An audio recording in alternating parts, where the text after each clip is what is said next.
can just start the recording and hide my document. Okay. Welcome to World Futures Day, Young Voices. This session is brought to you by Teach the Future, a global nonprofit dedicated to embedding futures literacy and education worldwide. World Futures Day is a partnership with the Millennium Project, and right now we are all part of a 24-hour global conversation about our futures, creating a space where all generations, especially young voices, can share their visions, concerns, and action-driven projects towards a better tomorrow. Let's make this conversation count. You can find the facilitator bios on the event page. Facilitators, the floor is yours. Wonderful. Thank you so much. So as we wait for more people to join, we can maybe start by presenting ourselves.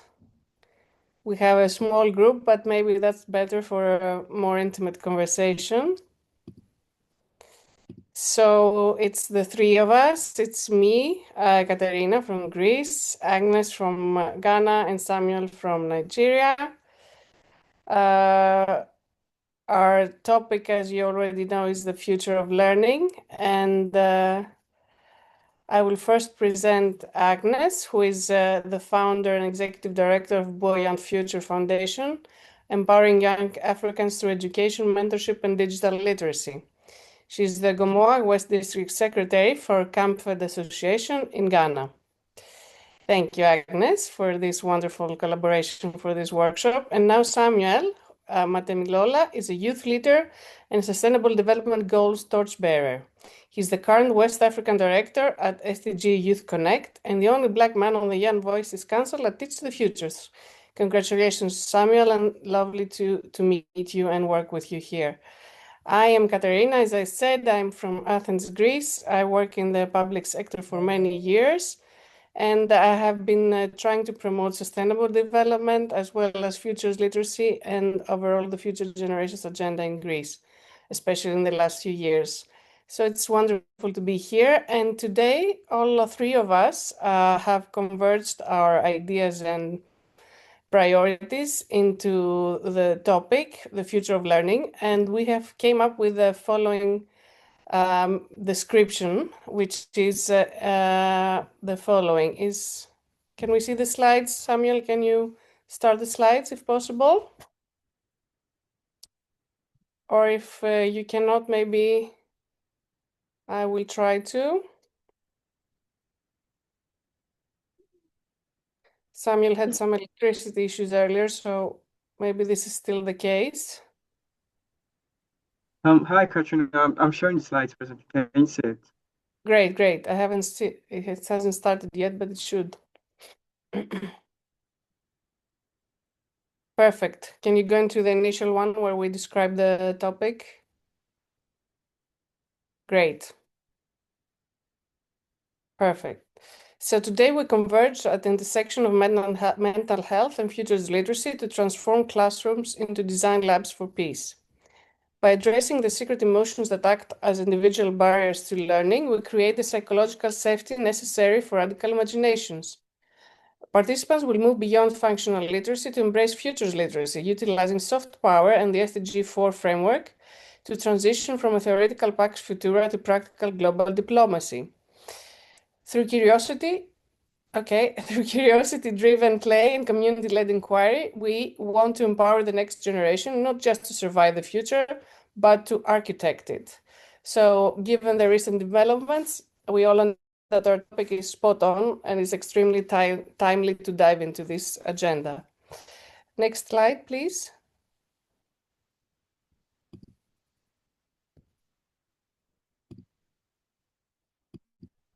So before we dive in, we wanted to share with you a definition of futures as literacy, according to UNESCO, for those that are not fully familiar with it.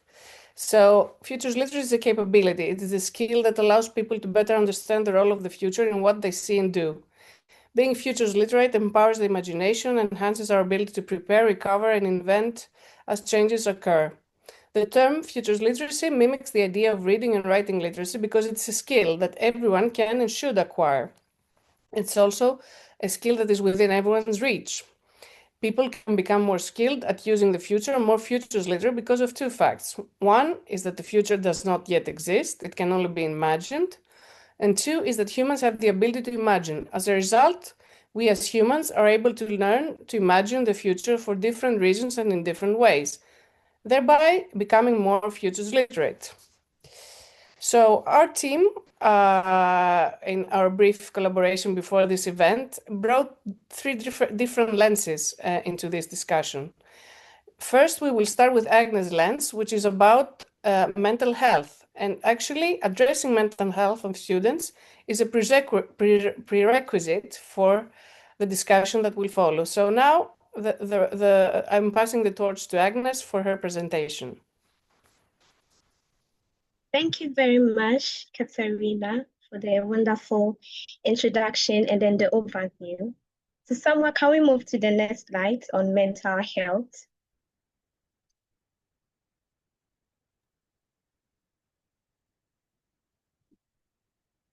Okay. Is it the first start, right? Yes, Okay. please start it. All right. Thank you.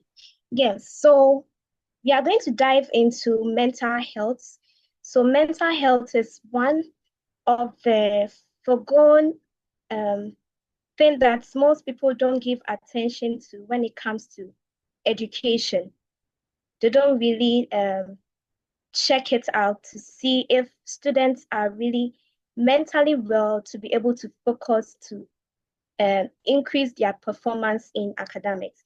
So we are looking at the state of students' mental health, and our core inquiry is how do we identify and address the hidden pains affecting students' performance. So mental health is very broad and dynamic term that goes beyond just not having a mental illness. It's not all about having a mental illness. So think of it as your internal weather system. It encompasses your emotions, psychological and social well-being. And we have the three-pillar definition. That is the think, feel, and act. So for the three-pillar definition, think, it helps you to process information, solve problems, and perceive the world clearly. So let's say a student has a good standing of mental health. He'll be able to process information when he or she is being taught in class, will be able to process information, solve problems, and then perceive the world clearly. Because we all believe that we go to school so that we can be able to analyze situations and solve problems. So our mental health, our mental status also helps us to feel. It helps us to recognize, name, and manage a wide range of emotions, including the secret ones without being overwhelmed by them, and then act. So our status of mental health also determines our actions as well. It helps in our daily function life, build healthy relationships, and then contribute to communities or school environments. Next slide.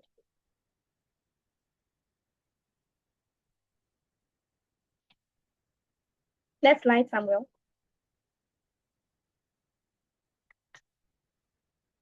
Okay, so the horizons.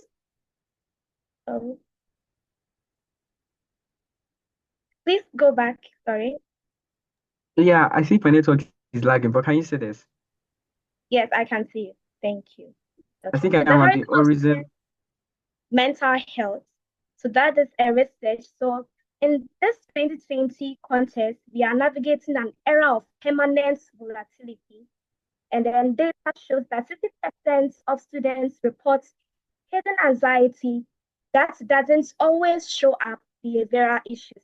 So today I'm going to show you 5 hidden secrets that does not normally show up or we don't consider it as behavioral issues. But when we dive into the explanations, you know that it's a thing that is really hidden and affecting students' performance.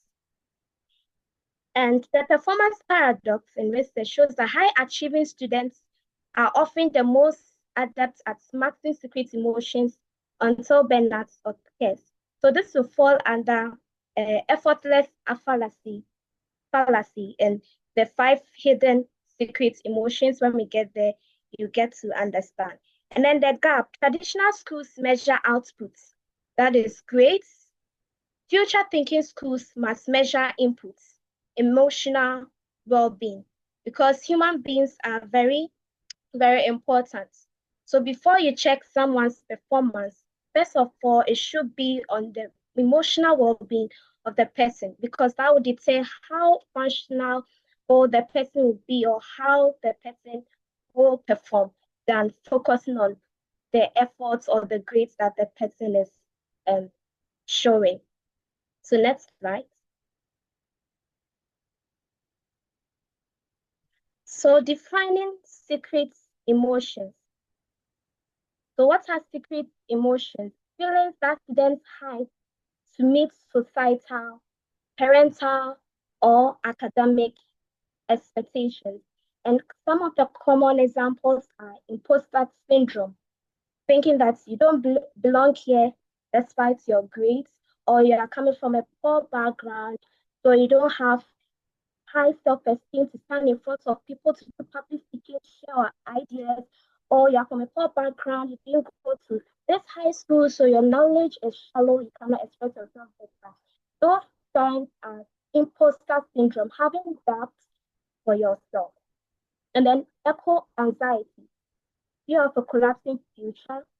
So we will have more explanations under the 5 fatigue. So, and the next one is digital fatigue, the exhaustion of maintaining a perfect online persona, the weight of expectation, feeling like a project rather than a person, fear of failure, having the fear that you are going to fail your exams or you're going to fail in life, you're not going to move on with your career or what you are studying as a student that's not in line with what you want to do. And then the feeling of inferiority. So the feeling of inferiority can also depend on your background, how you feel about your background. Yes, that makes you have that feeling of inferiority that you are not wealthy, you cannot do it, or your family lineage, nobody was able to perform academically well. So you still have that kind of mindset or trait in you. So it's kind of give you that imposter syndrome. And then, as I said earlier, low self-esteem due to backgrounds and domestic violence from the house. Maybe you've been molested by parents, your guardians, friends, and even your community members or even stakeholders. Next slide.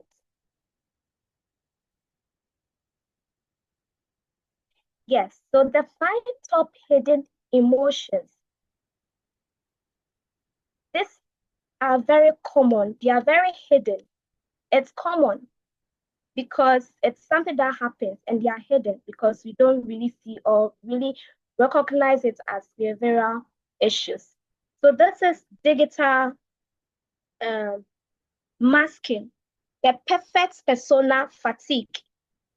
So for this, most of the time, students feel pressured to maintain a successful image on social media platforms. So for example, let's say a student has failed his or a maths exams, right? And then the person is so much into digital, like social life, posting, maybe content creation. So he or she has to post and then hide the pain of failing their exams. And then maybe the person will come and post, come with me today at 7 a.m. whilst I pack my stuff on box this. Meanwhile, the person is having a fear or a low, pressure on him or her that he has failed the exam, but the person was sabotaging it. Then after the person, when he or she is off from the screen, you could see the imaginable things. Maybe the person could be in his or her bed crying, and instead of the person to solve that emotions, try to get people to help them, whether with tutors or school friends to help the person, solve that issue. Maybe you're not good in mathematics. No, they are trying to put some kind of image out there, and that's also break fatigue. Because if it keeps on happening, You have that feeling of fatigue for academic stress, the fatigue of not performing well and trying to get up with your grades and all of that. So with this, the secret emotion is inauthenticity, because you're not showing the real self of you. Yes, you might think that if you show your real self to people that, oh, hello, I'm not good in mathematics, people, can you help me do this? Oh, I learned this in school and I want to share it online. Can someone help with this? But you've hidden it and then showing yourself online that, yes, yeah, okay, you are okay, everything is fine. Yes. And then we go to achievement-based self-worth, the trophy child syndrome. Yes. So most people attach their success to their GPA or their resume. So with this, the secret emotion is imposter syndrome, thinking that they have a fragile self. Their only success are attached to their GPA or resume. So if they are not performing too well, they cannot move on or learn other things that they've gained from the educational background to even set up something for themselves. Yes, so that is the trophy child syndrome. And most of these things also come from the parents. It comes from the parents a lot. Do this, make sure they get 4.0. I'm not saying doing academically well is not good. No, I'm academically doing well. And I urge that everybody should do well. But this year is the case that the parents, how they come about it, they put pressure on their children, right? Because maybe they are not doing it on the right way or from societal pressures. If you don't get 4.0, meaning you failed in life, you can't do this. Society have even made it that if you don't get like 4.0, you cannot get scholarships, which is not giving other people the opportunity to also gain higher education, because mental health is something that is hidden. Maybe the person is academically good, but at some point in time, due to some things that happen either domestically, from the society, from relationships and all, it tends to bring the person's academic performance down. So mental health should be something that should be incorporated in the academic system so that it helps you not just once, in all levels of education, so that it helps to train you in your field so that you keep on track with your performance. So before even someone encounters mental health or fatigue, the person has already resolved to know how to build him or herself when he or she is down, or if the person is up or whatever, to be able to control emotions, to be able to control hardships.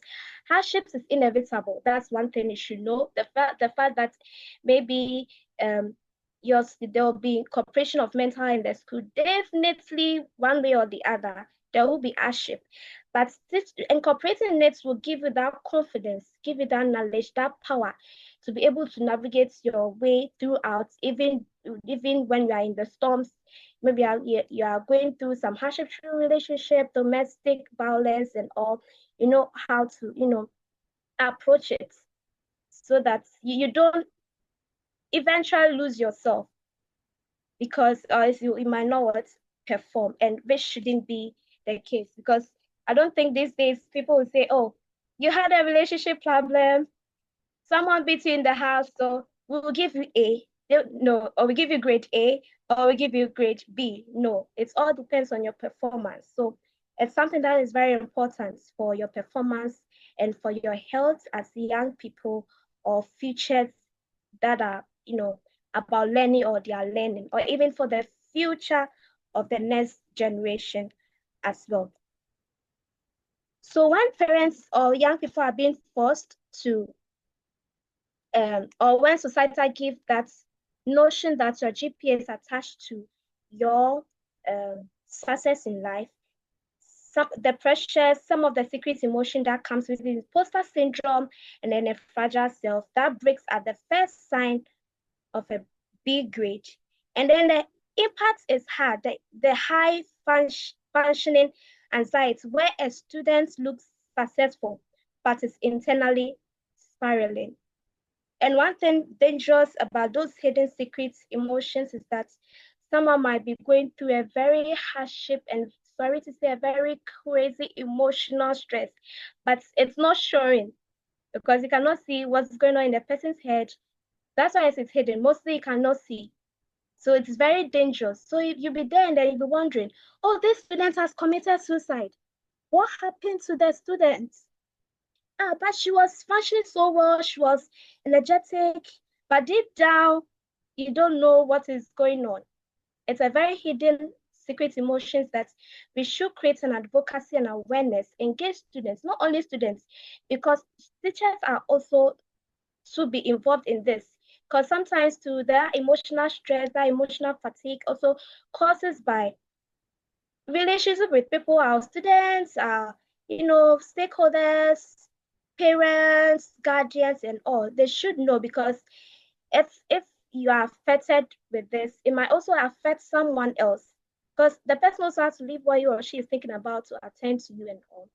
So it should be something that society, teachers, parents, and everything should be giving that aware for. So, for example, Dio has been the top of the class since primary school. His parents constantly tell friends Dio never even has to study.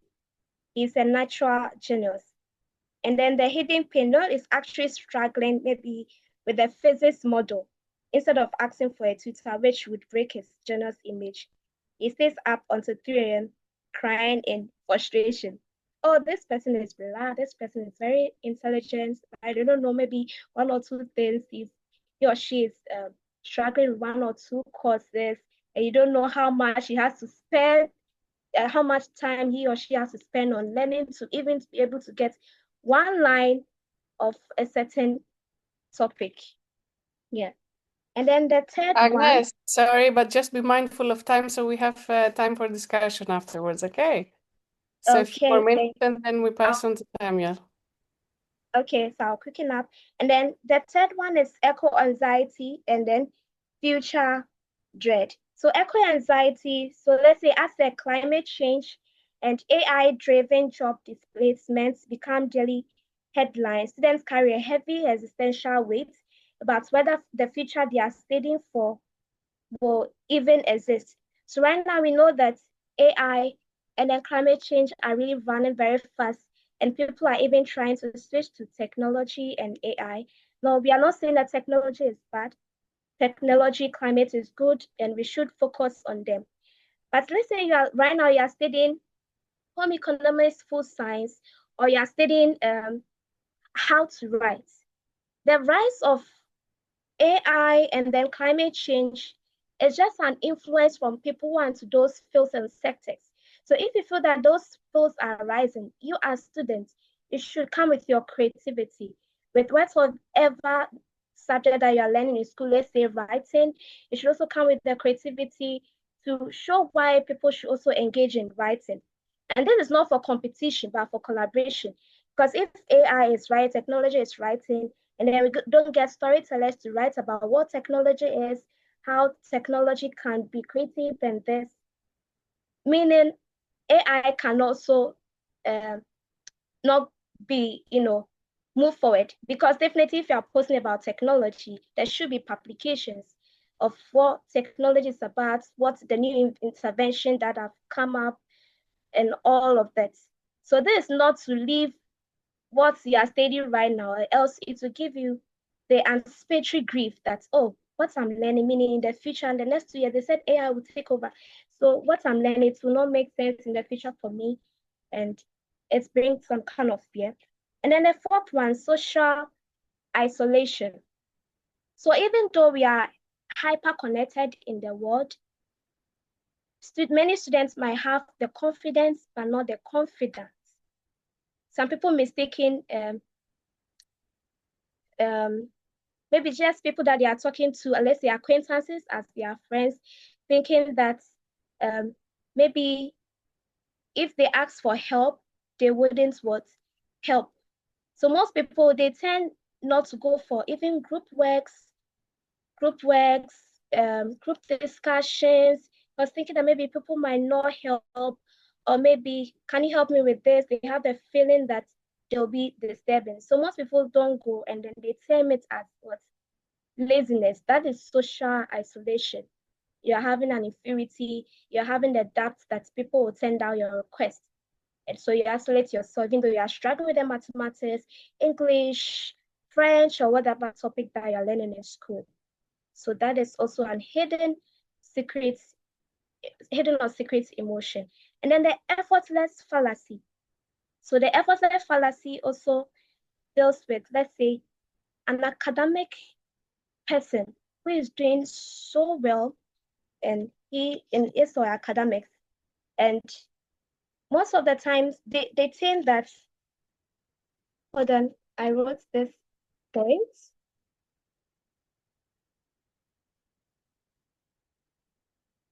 Sorry a bit. Think of it as international perfectionism, because in a globalized, hyper-competitive academic environment, the standard isn't just be the best, it's be the best without breaking a sweat. Yes. So when they see that you are smart, they think that you shouldn't have that effort of doing, because they think that we're smart people don't really put in much of learning, because and they don't even know how some people even achieve their high academic performance. You might think that the person, because the person has been performing well, the person is just a real, smart. So they demand that you are naturally intelligent. So natural intelligent people, they don't really learn much. Maybe the person is sitting somewhere thinking that you don't know how many hours I spend on learning just a page to even understood well the stress I go through, the pressures I turn down to be able to study well and then perform well. So most of the times they think that, oh, if you're naturally good, you're okay, then that person don't really, a real smart person don't really have to learn for hours. And also while learning for hours, so that's why they think this person has low IQ, this person has high IQ. The person has low IQ or low steady or slow steady does not mean that the person is, is not doing well. The person don't have the mind or the brilliancy to perform. Everybody and their time to catch up with a certain topic in class, and everybody and then their way of learning. So this is where I will end, and then someone will take over. So mental health should be something that should be incorporated in the system. Samuel, over to you. Thank you. Okay, Great. hi. Okay, yeah, Katarina, please. I really don't know if you wanted to. Yes, go ahead. No, I just wanted to say that we thought that Agnes should go first because, as I stressed at the beginning, we think that addressing mental health issues in all systems of education are of crucial importance in order to be able to enhance learning and actually have students being able to thrive. Otherwise, it doesn't make sense to talk about other kinds of literacies if we don't ensure that we address the mental health issues that are out there and that Agnes so described in such detail. So on to you now, Samuel, for your lens. Okay, thank you very much, Katarina. So yeah, I was really very happy with what I heard of concerning health, and yeah, I jotted some things down from what Agnes said. So thank you very much, Agnes, for doing a very beautiful job. So guys, I'm Samuel, and I'll be speaking on how can we transition from functional literacy to futures literacy as a tool for global peace, right?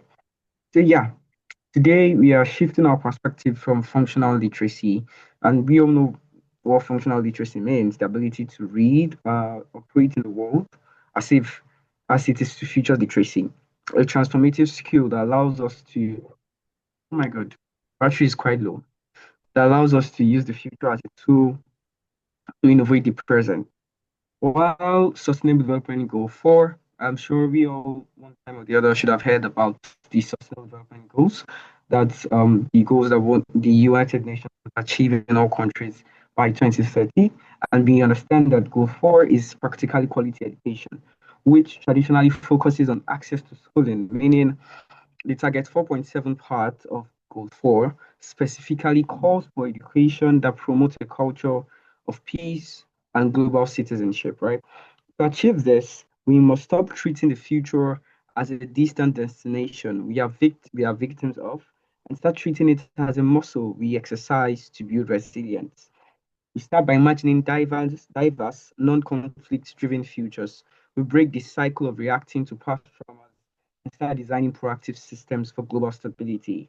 Is how we should start looking at things in a more futuristic way, how we should start imagining our classrooms grow in the next years coming in before 2030, and access to schooling for every part of the world, and an access to education that promotes a culture of peace and global citizenship. Let me move to the next slide. In our dialogue today, we want to move beyond the probable to the possible, right? Most educational planning is stuck in a loop of predicting trends based on today's limitations, but a few forces us to reframe our boundaries. What if our educational success wasn't measured by grades? Just like what Agnes said in her last slide concerning mental health and how people use their GPA, the grade per average points system, and how it's used to determine people's success. What I'm saying, what if our educational success wasn't measured by grades, but by our contribution to collective peace? By pushing our imaginations to these extremes, we reveal our current biases and discover new ways to collaborate across borders. This shift is essential because peace cannot be sustained by old blueprints. It requires a mental agility that allows us to navigate uncertainty without falling back into the defensive functional patterns of the past. Oh, oh. As we conclude this session, the call to action is very clear. We must integrate anticipatory thinking into the heart of our development goal.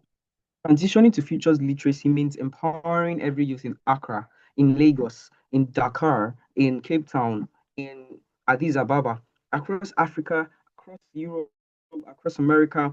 I think we have some people joining us from Kenya today, across everywhere around the globe to be an architect of their own, across Greece, across Athens, to be their own architects of their own narrative rather than a spectator of change.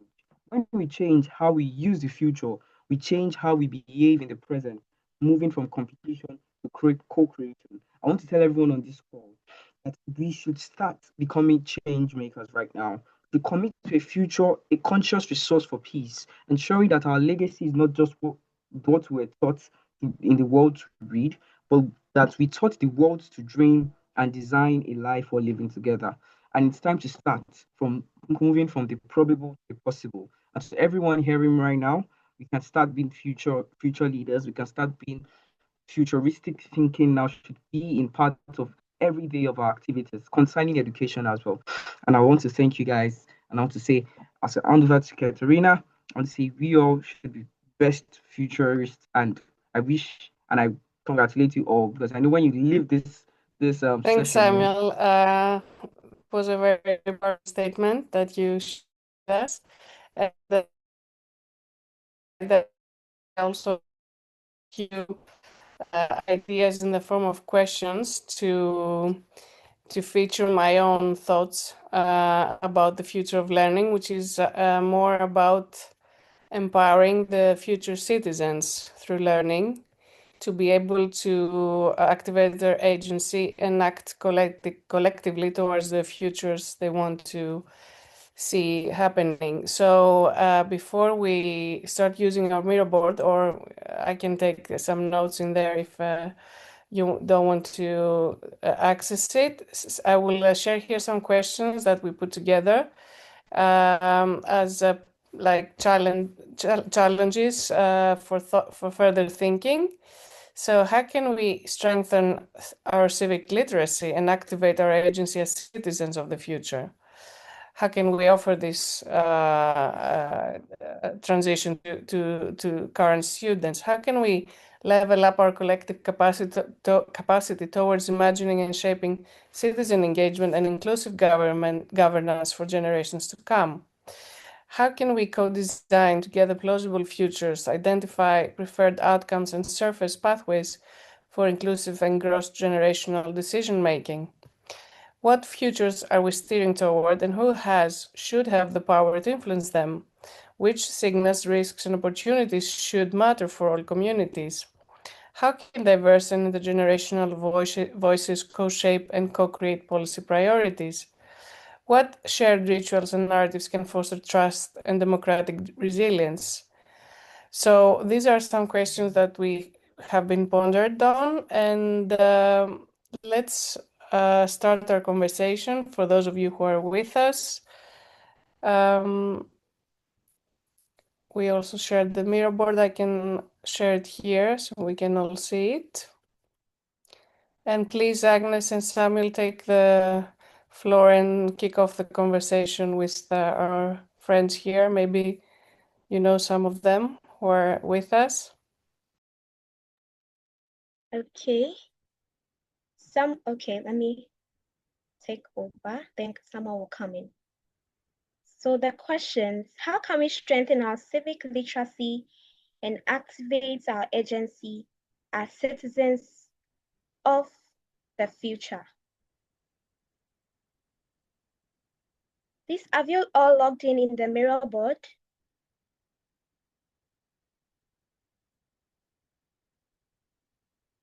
Please, if you've logged in, kindly show a thumbs up, react with an emoji, so that we know that we all are the same page.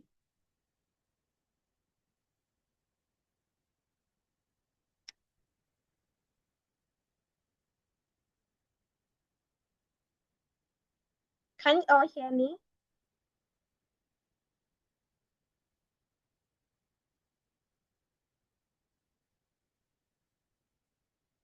From present themselves and say a few thoughts after what they heard from us.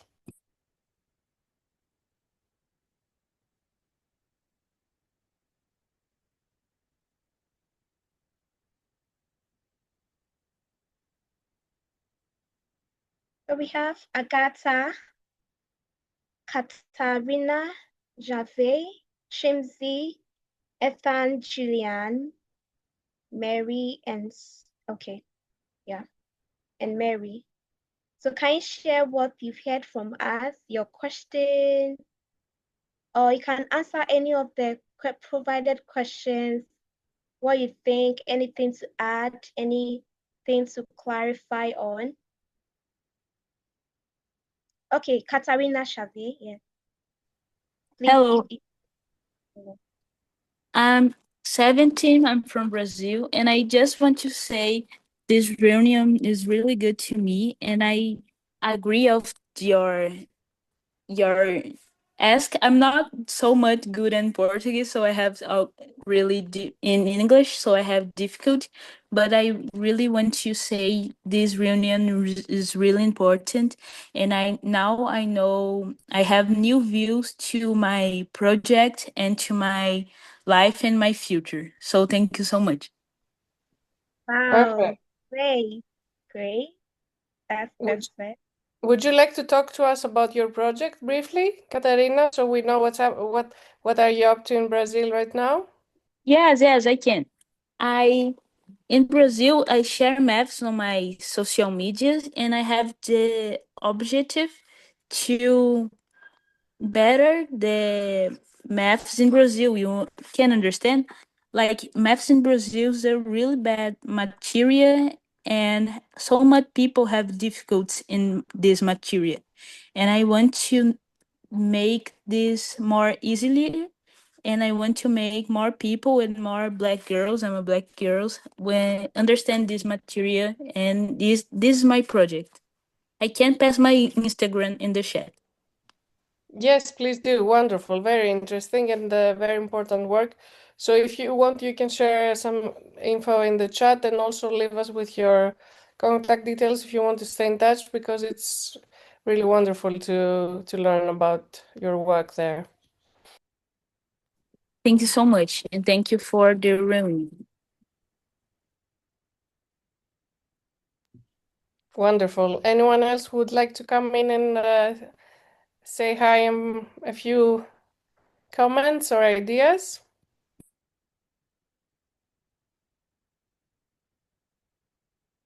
Can you ask again?